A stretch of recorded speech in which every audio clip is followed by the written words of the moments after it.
Қабанбай батыр аса ұзын бойымен қатар ірі денелі өте күшті адам болған. 15 жасында жылқы үстіне отырғанда аяғы жерге тиіп тұратын болған. Ол асау жылқыларды үйретудің шебері болумен көзге түсті. Адам баласы мінбеген небір асау жылқылар келгенде Қабанбай олардың жалынан ұстаған күйі қарғып мінсе, қандай асау болмасын, оның ауыр салмағына мысы басылып бейшара болып қалатын. Есейе келе Қабанбайға жылқы шақ келмеді. Анау-мынау жылқылардың белі шыдамайтындықтан адамдар оған Қубас деген өте күшті ірі жылқыны алып келеді. Осылайша Қубас Қабанбайға мінер жылқы болуға жарады. Сонымен қатар батыр күші тасығанда жылқыларды иығына салып та көтеріп жүретін, және 500 килограмдық ауырды көтеру оған еш қиынға соқпаған. Батырды көргендер оның қолындағы ұзын найзаны баланың ойыншығы секілді көрінетін деп сипаттады. Дарабоз атанған Қабанбайдың сауыт, дулыға, қылыш және басқа қаруларын санамағанның өзінде найзасының өзі 70 килограмм болған. Әйгілі шығыстанушы әрі тарихшы мәшһүр Жүсіп Көбейұлы қазақта қара керей Қабанбай сияқты батыр болмаған деді. Қалың жау Қабанбайдан жасқаныпты,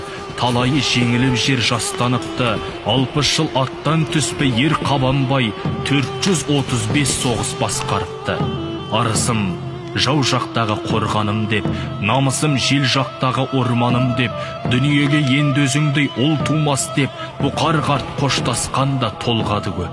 Қабанбай хан батыры сетке бекен, артынан алталашты ерткен екен.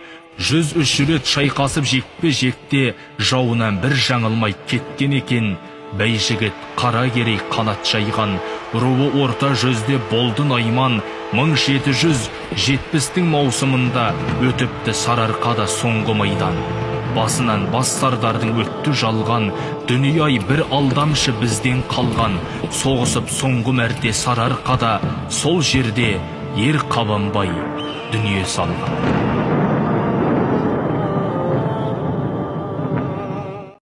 Қаракерей Қабанбай батырдың ерлігі, Қабанбайдың денесінің ерлігі соншалық 13 жасында мінген тайлары әрең көтеріп, тәлтіректеп, қисалаңдап кеткен десе. Қабанбай 7 жаста болғанда әкесі Қожағұлды, 16 жаста болғанда ағасы Есенбайды жылқы күзетіп жүргендер қолға түсіріп, қанжармен қарнын жарып, шала жансар күйінде айдалада қалдырып, қорлап өлтіреді. 1708 жылы 16 жасар Қабанбай жау арасына жасырын барып, ағасын өлтірген жоңғар батыры Отжа жырған Оянды қанжармен сұғып өлтіріп, кегін қайтарған. 1739 жылы қартайған Қабанбайдың сырқаттанып қалғанын естіген қырғыздың Қарабек деген батыры қол бастап Қабанбайды іздеп келе жатқан жасырмай, маған не құрлым Қабанбайдың амандығы керек. Оның ауылының көз тірісінде шаппасам кегім қайтпайды деп мақтанады. Қарт Қабанбай жекпе-жекте бойындағы бар күш-қуатын жинап, ауыр сүңгіні Қарабекке сілтегенде, жүрек тұсына қадалып ат үстінен жұлып түсіріпті. Өмірінде бас аяғы 103 мәрте жекпе-жекке шығып, біреуінде жеңілмеген Қабанбай осы жекпе-жектен соң демі үзіліп қайтыс болған.